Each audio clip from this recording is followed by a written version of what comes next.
Bonjour Manuel Bompard. Bonjour. Quelques mots du mondial de football, si vous le voulez bien, pour commencer, qui s'achève donc par une 4e place pour la France, l'Espagne championne du monde. Vous en retenez quoi ?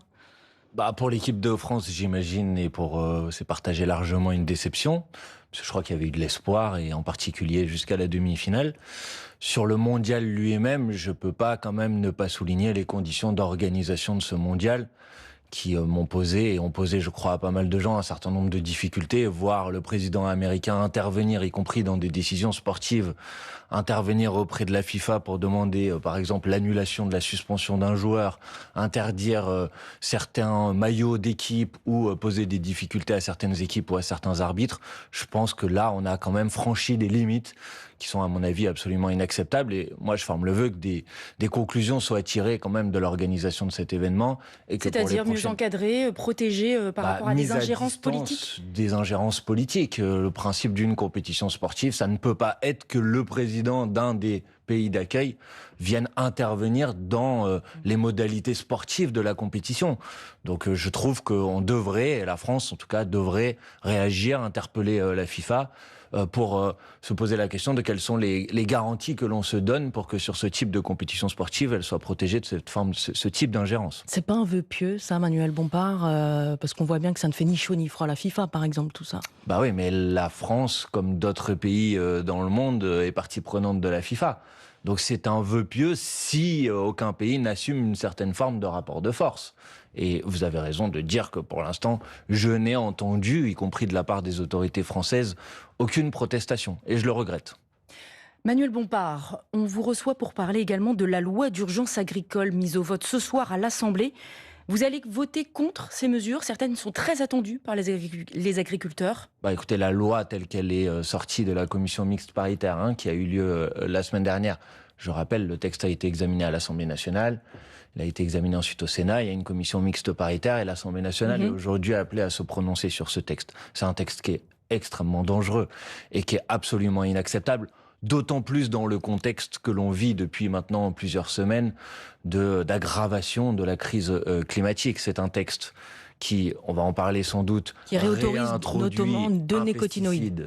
L'acétamipride, qui est un pesticide qui est interdit en France depuis plusieurs années et qui suscite l'inquiétude et la mobilisation d'organisations écologistes, de scientifiques, mais même de médecins.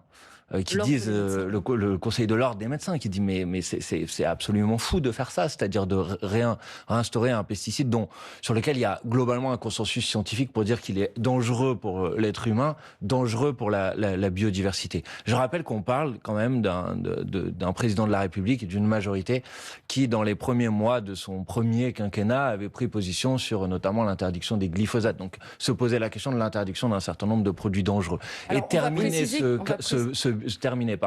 ce mandat en réintroduisant un pesticide dangereux, je trouve ça absolument incroyable. Mais qui sera son utilisation devrait être exceptionnelle, dérogatoire, impossible sans l'aval de l'ANSES. Oui, mais en fait, le problème, c'est que évidemment qu'il y a des filières qui sont confrontées à des difficultés parce que elles sont confrontées à des parasites, à des maladies et la noisette, la betterave. Voilà, exactement. Et donc, elles se posent la question de quels sont les produits qu'elles peuvent utiliser. Mais précisément, il y a des alternatives qui sont développées.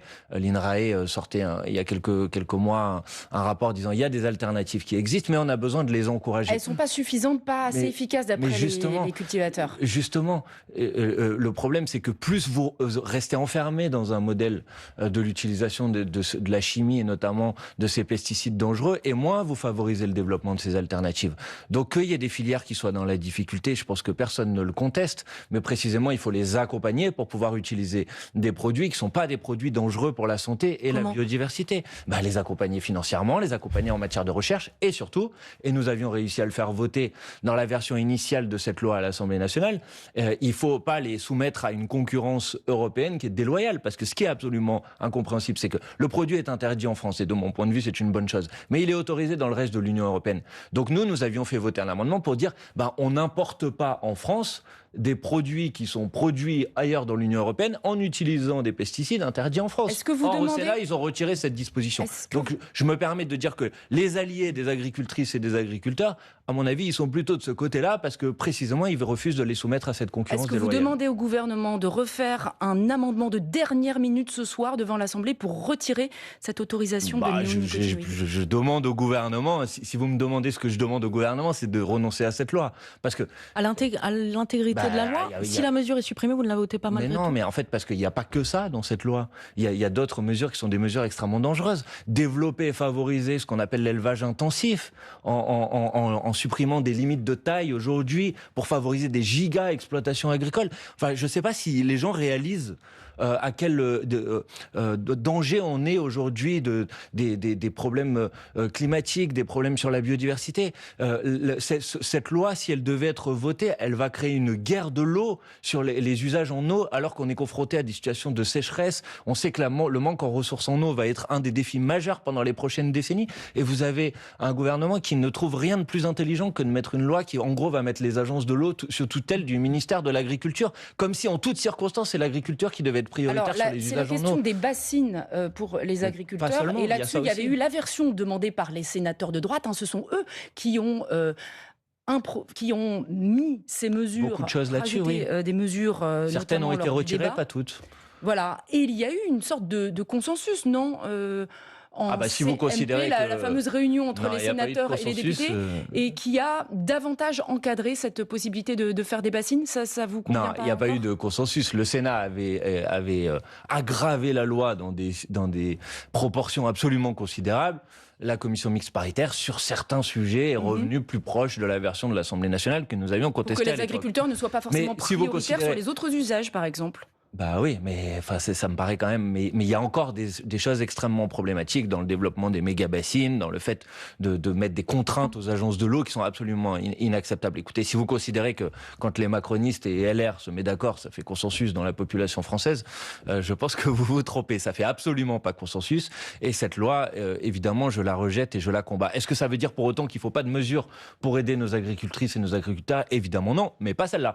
Et notamment dans les mesures qu'il faut mettre en place, il y a celle que nous avions proposé et qui avait été votée en première lecture à l'Assemblée nationale, c'est-à-dire on dit si les pesticides sont interdits ailleurs dans le monde, on refuse d'importer des produits qui utilisent ces pesticides. Et au moins nos agriculteurs, ils sont soumis à des règles qui sont exigeantes, mais ils ne sont pas soumis à une concurrence déloyale. Les agriculteurs, les cultures qui souffrent énormément en ce moment, Manuel Bompard, de la sécheresse, des incendies aussi, nouveau départ encore de feu ces dernières heures, notamment dans le Var.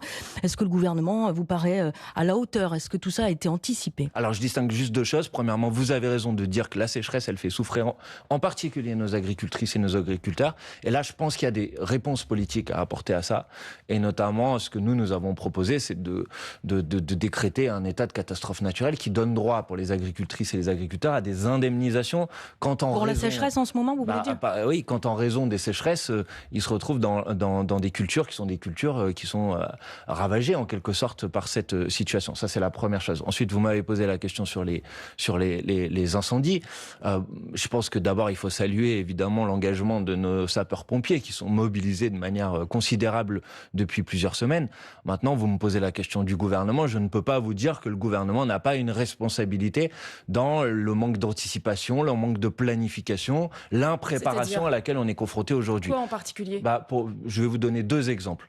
Premièrement, évidemment, sur les moyens qui sont accordés à la protection civile en France et à nos sapeurs-pompiers. On a parlé depuis plusieurs jours du fait qu'il y a eu des coupes budgétaires qui ont été mises en place par des différents gouvernements, notamment le gouvernement quand M. Attal était Premier ministre, et qui se sont traduits par un rythme de renouvellement, par exemple, de la flotte de Canadair qui est extrêmement lent. Là-dessus, Gabriel Attal dit que oui, vous devez en commander 4, que la société Canadair ne pouvait en produire que 2. Donc, en effet, il a rayé deux commandes lorsqu'il était Premier ministre. Et qui vont finir par arriver par ailleurs. C'est absolument mensonger et de mauvaise foi. Pour une raison très simple, c'est que si M. Attal considère que la société ne pouvait pas en livrer 4, expliquez-moi pourquoi dans le budget, on en a budgété 4.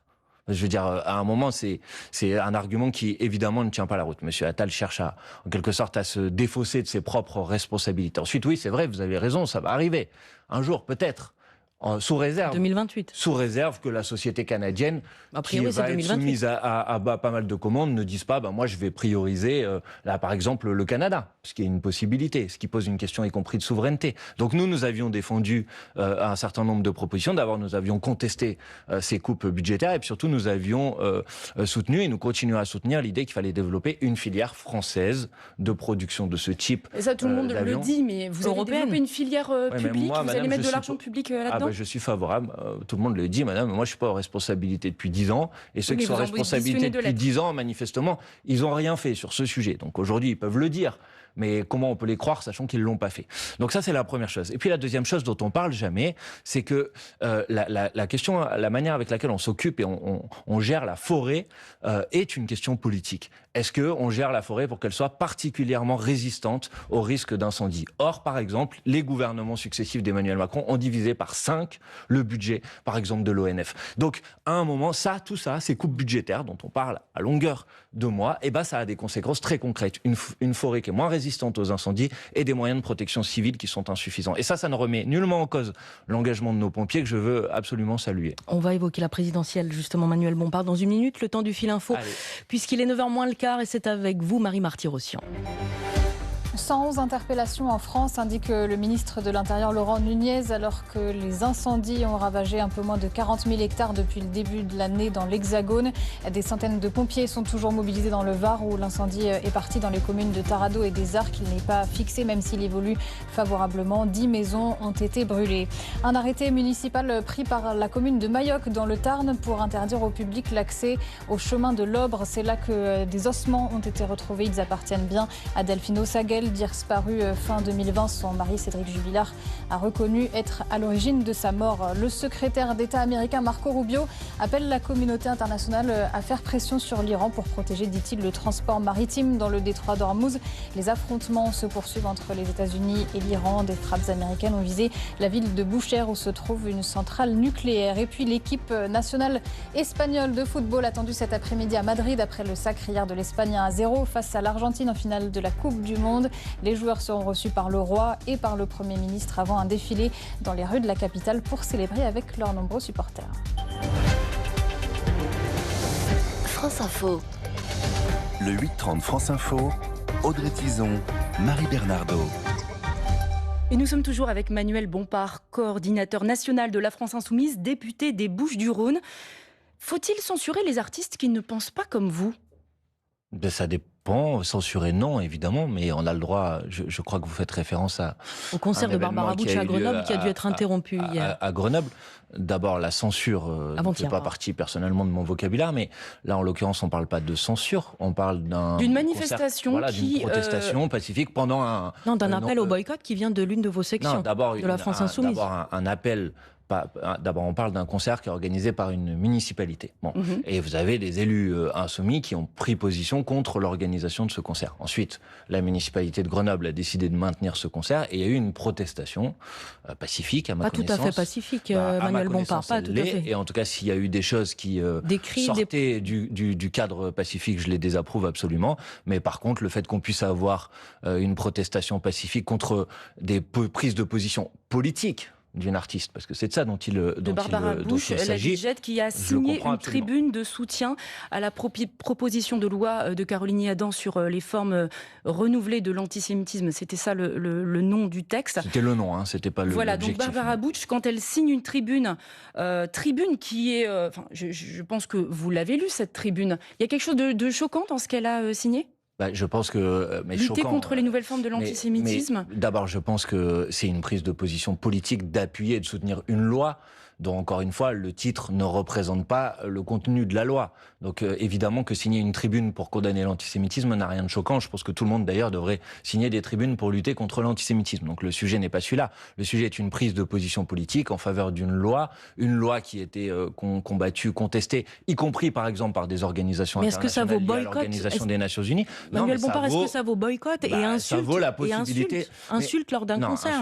Insulte, s'il y a eu des insultes, je ne sais pas s'il y a eu des insultes. Chez une DJ Barbara Bush qui est régulièrement cyberharcelé. S'il y a eu des insultes, elles sont absolument inacceptables. Pour ma part, je ne suis jamais d'accord avec les insultes. Madame Barbara Bush a subi, y compris après la cérémonie d'ouverture des Jeux Olympiques de Paris, une campagne de cyberharcèlement avec des insultes grossophobes, homophobes. Elles sont absolument inacceptables. Je les ai toujours condamnées.